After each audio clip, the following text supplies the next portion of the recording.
the technology likely to have the greatest impact on the next few decades has arrived. And it's not social media, it's not big data, it's not robotics, it's not even AI. And you'll be surprised to learn that it's the underlying technology of digital currencies like Bitcoin. It's called the blockchain. Blockchain. Now, it's not the most sonorous word in the world, but I believe that this is now the next generation of the internet, and that it holds vast promise for every business, every society, and for all of you individually. You know, for the past few decades, we've had the Internet of Information. And when I send you an email or a PowerPoint file or something, I'm actually not sending you the original, I'm sending you a copy. And that's great. This is democratized information. But when it comes to assets, things like money, financial assets like stocks and bonds, loyalty points, intellectual property, music, art, a vote, carbon credit, and other assets, sending you a copy is a really bad idea.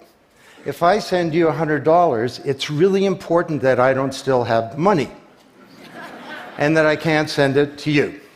So this has been called the double spend problem by cryptographers for a long time. So today, we rely entirely on big intermediaries, middlemen like banks, government, big social media companies, credit card companies, and so on, to establish trust in our economy. And these intermediaries perform all the business and transaction logic of every kind of commerce, from authentication, identification of people, through to clearing, settling, and record keeping. And overall, they do a pretty good job, but there are growing problems. To begin, they're centralized. That means that they can be hacked, and increasingly are. And JP Morgan, the US federal government, LinkedIn, Home Depot, and others found that out the hard way. They exclude billions of people from the global economy. For example, people who don't have enough money to have a bank account. They slow things down. It can take a second for an email to go around the world, but it can take days or weeks for money to move through the banking system across the city. And they take a big piece of the action, 10 to 20%, just to send money to another country.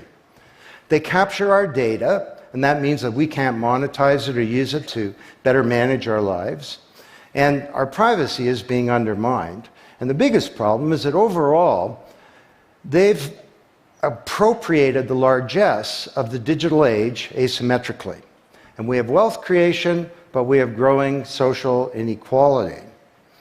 So what if there were not only an internet of information, what if there were an internet of value?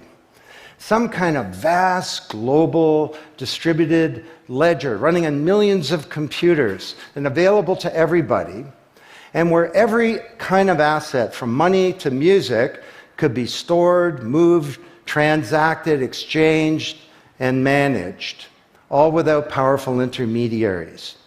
What if there were a native medium for value? Well, in 2008, the financial industry crashed, and perhaps propitiously, an unknown or anonymous person or persons named Satoshi Nakamoto created a paper where he developed a protocol for a digital cash that used an underlying cryptocurrency called Bitcoin.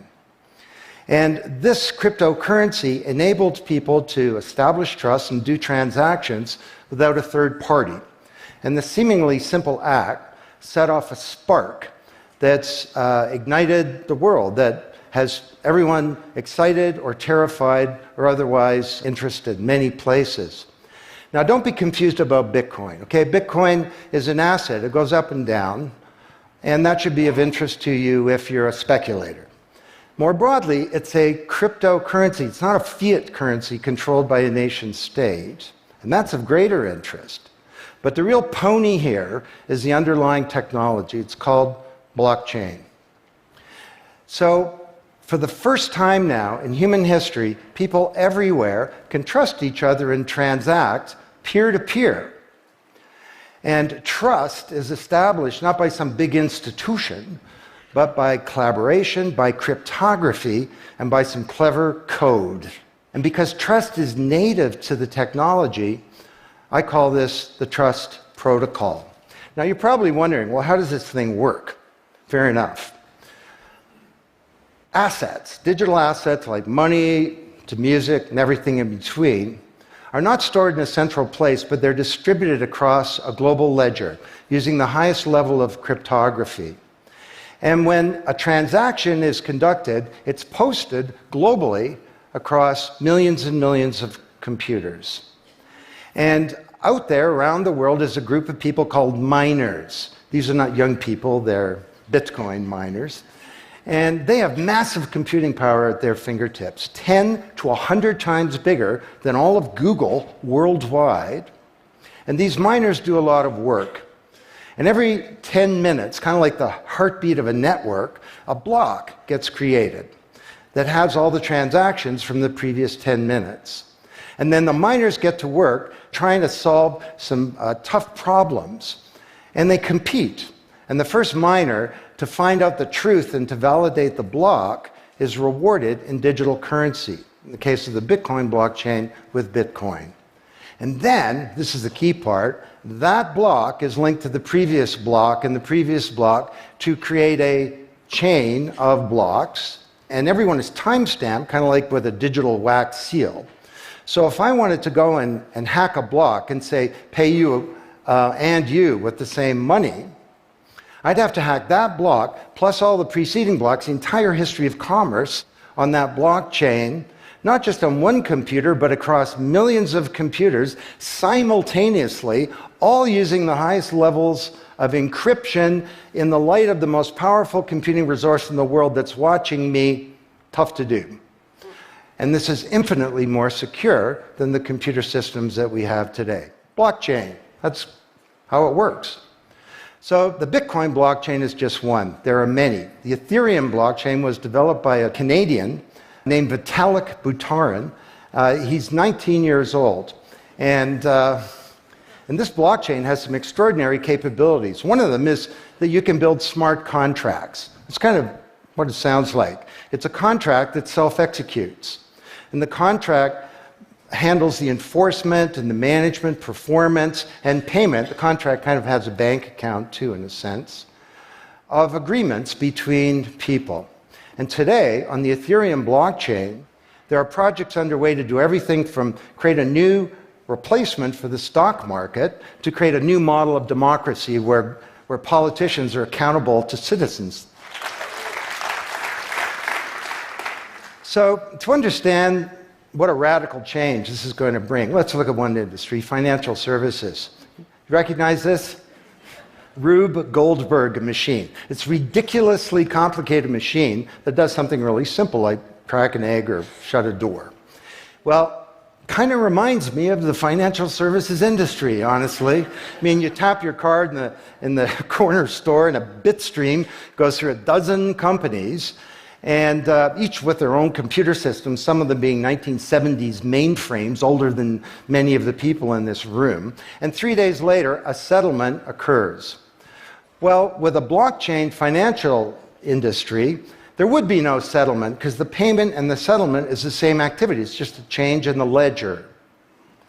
So Wall Street and all around the world, the financial industry is in a big upheaval about this, wondering, can we be replaced, or how do we embrace this technology for success? Now, why should you care? Well, let me describe some applications. Prosperity. The first era of the Internet of information, brought us wealth, but not shared prosperity, because social inequality is growing. And this is at the heart of all of the anger and extremism and protectionism and xenophobia and worse that we're seeing growing in the world today. Brexit being the most recent case. So, could we develop some new approaches to this problem of inequality? Because the only approach today is to redistribute wealth, tax people and spread it around more. Could we pre-distribute wealth? Could we change the way that wealth gets created in the first place by democratizing wealth creation, engaging more people in the economy, and in ensuring that they got fair compensation. Let me describe 5 ways that this can be done. Number 1, did you know that 70% of the people in the world who have land have a tenuous title to it? So you got a little farm in Honduras, some dictator comes to power. He says, I know you got a piece of paper that says you own your farm, but the government computer says my friend owns your farm. This happened on a mass scale in Honduras, and this problem exists everywhere.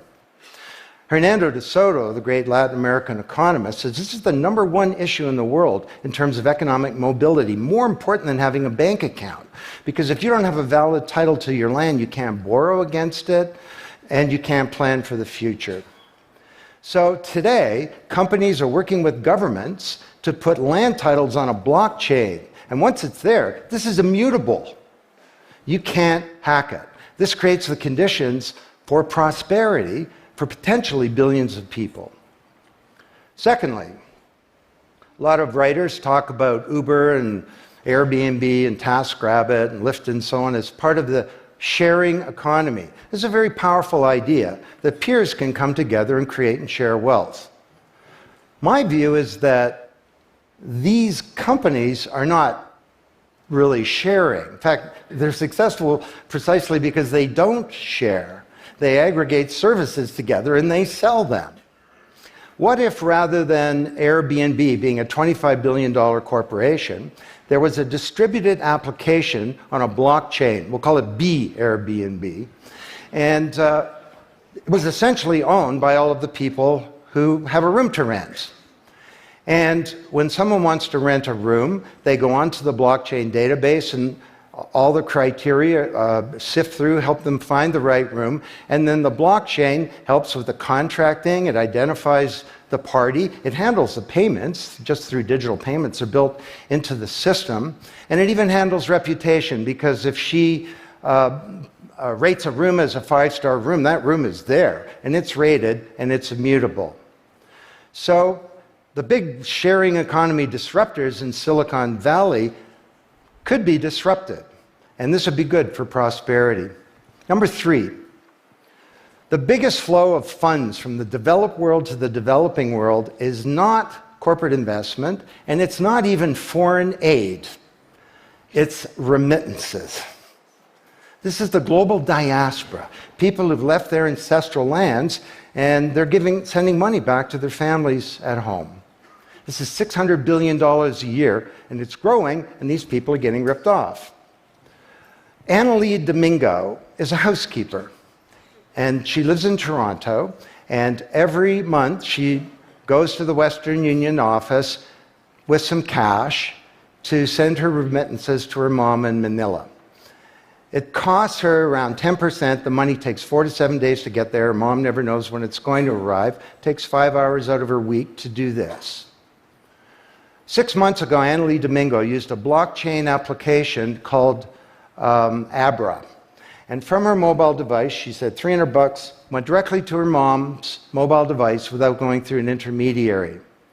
And then her mom looked at her mobile device, and it's kind of like an Uber interface. There's Abra tellers moving around. She clicks on a teller that's a 5-star teller who's 7 minutes away. The guy shows up at the door, gives her Filipino pesos. She puts them in her wallet. The whole thing took minutes, and it cost her 2%. This is a big opportunity for prosperity. Number 4, the most powerful asset of the digital age is data. And data is really a new asset class, maybe bigger than previous asset classes like land under the agrarian economy or an industrial plant, or even money. And all of you, we create this data. We create this asset. And we leave this trail of digital crumbs behind us as we go throughout life. And these crumbs are collected into a mirror image of you, the virtual you. And the virtual you may know more about you than you do, because you can't remember what you bought a year ago or said a year ago or your exact location a year ago. And the virtual you is not owned by you. That's the big problem. So today there are companies working to create an identity in a black box. The virtual you owned by you. And this black box moves around with you as you travel throughout the world, and it's very, very stingy. It only gives away the shred of information that's required to do something. A lot of transactions, the seller doesn't even need to know who you are. They just need to know that they got paid. And then this avatar is sweeping up all this data and enabling you to monetize it. And this is a wonderful thing, because it can also help us protect our privacy. And privacy is the foundation of a free society. Let's get this asset that we create back under our control, where we can own our own identity and manage it responsibly. Finally,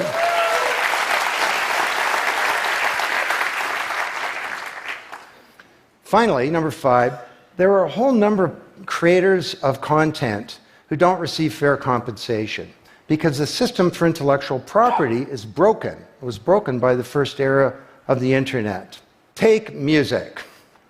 Musicians are left with crumbs at the end of the whole food chain. You know, if you're a songwriter, 25 years ago you wrote a hit song, it got 1 million singles, you could get royalties of around $45,000. Today you're a songwriter, you write a hit song, it gets 1 million streams, you don't get $45K, you get $36. Enough to buy a nice pizza. So Imogen Heap, the Grammy-winning singer-songwriter, is now putting music on a blockchain ecosystem. She calls it mycelium. And the music has a smart contract surrounding it. And the music protects her intellectual property rights. You want to listen to the song, it's free, or maybe it's a few microcents flow into a digital account. You want to put the song in your movie, that's different, and the IP rights are all specified. You want to make a ringtone, that's different. She describes that the song becomes a business. It's out there on this platform, marketing itself, protecting the rights of the author, and because the song has a payment system, in a sense, a bank account, all the money flows back to the artist, and they control the industry rather than these powerful intermediaries. Now, this is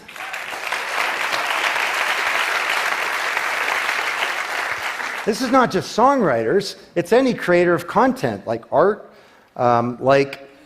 inventions, scientific discoveries, journalists. There are all kinds of people who don't get fair compensation, and with blockchains, they're going to be able to make it rain on the blockchain, and that's a wonderful thing. So these are 5 opportunities out of a dozen to solve one problem, prosperity, which is one of countless problems that blockchains are applicable to. Now, technology doesn't create prosperity, of course, people do.